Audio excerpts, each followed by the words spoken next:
आज की कहानी है रास्ते का पत्थर। बहुत समय पहले की बात है। एक राज्य में एक राजा रहता था। वह अक्सर वेश बदलकर अपने राज्य के गांव और नगरों के भ्रमण पर निकलता और प्रजा के हालचाल लिया करता था। एक दिन वह हमेशा की तरह वेश बदलकर भ्रमण पर निकला।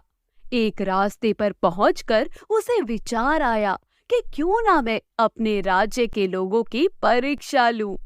आखिर मुझे भी तो पता चले कि मेरे राज्य की प्रजा के चरित्र का क्या हाल चाल है। उसने एक रास्ते के किनारे पड़ा एक बड़ा सा पत्थर रास्ते के बीचों बीच धकेल दिया। रास्ते के बीचों बीच आ जाने की वजह से पत्थर ने आधा रास्ता घेर लिया था। वह रास्ते पर अवरोध की तरह था। राजा पेड़ के पीछे छिप गया और देखने लगा कि कौन उस रास्ते के पत्थर को हटाता है। कई लोग उस रास्ते से गुजरे और रास्ते पर पड़े पत्थर को देखकर अपनी असुविधा जताने लगे।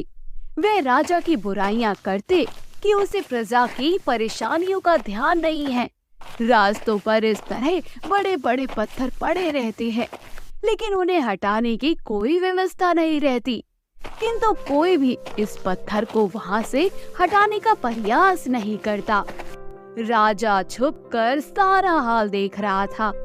कई घंटे बीत गए थे, किंतु किसी ने उस पत्थर को हटाने का प्रयास नहीं किया था।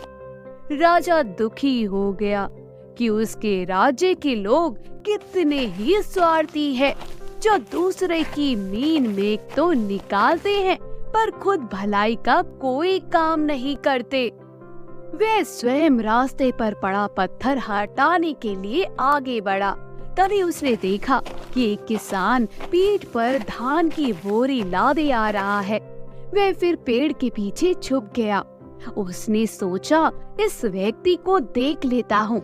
इसने भी पत्थर ना हटाया तो मैं स्वयं हटा दूंगा।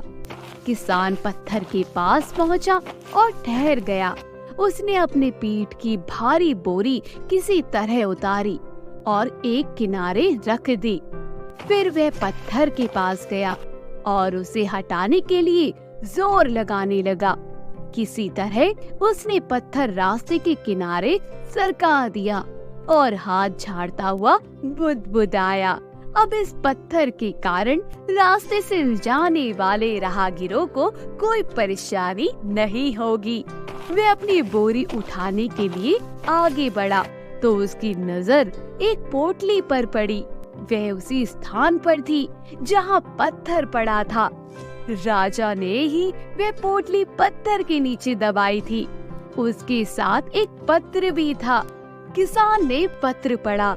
उसमें लिखा था, ये पोटली राज्य के राजा की तरफ से रास्ते का पत्थर हटाने वाले व्यक्ति का पुरस्कार है।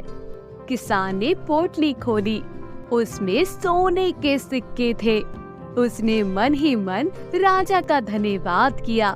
फिर सोने के सिक्कों की पोटली कमर में बांधकर और धान की बोरी पीठ पर लादकर अपनी घर की ओर चल दिया।